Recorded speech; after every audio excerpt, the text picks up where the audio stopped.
Hello guys. So magandang gabi po sa inyo lahat. Ito po muli ang inyong coach Lorna Nation.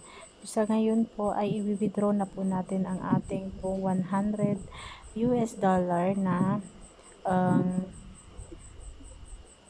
puhunan. So ipapakita ko po sa inyo kung paano po ito muli ilabas sa ating GCash. So click withdraw. So eligible na po kasi siya, tapos na yung 30 days niya.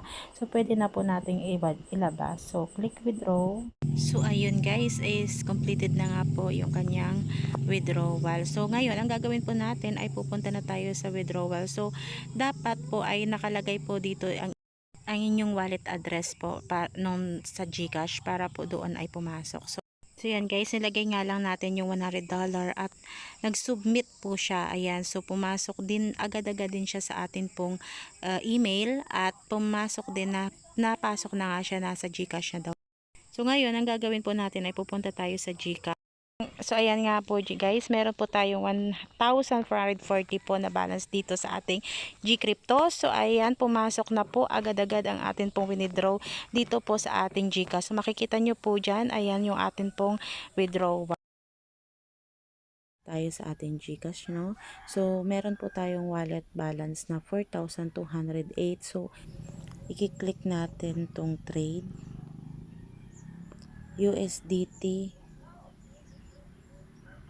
Yan, then sell 7,000. Ayun, nag-proceed siya. Ayaw niya lahat. So yun, ayaw niya lahat. So sell now.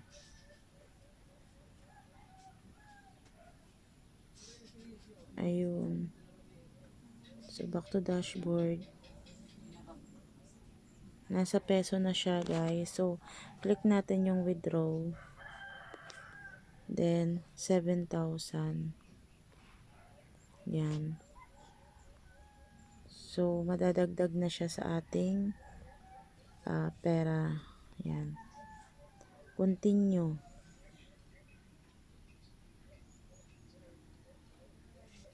So may email. Punta tayo sa email. Buti naka-insert naman dito sa kabilang cellphone. 781096. Submit code. Ayun, so successful na siya guys. Ayan. So puntahan natin yung main account natin. Ayun na siya guys, nadagdag na siya. So GCrypto withdraw, ayan, so 7,000. Ayan, receive from PDocs. So congrats, saka mag-withdraw na tayo doon sa Tag Markets. Thanks God. God bless po sa lahat.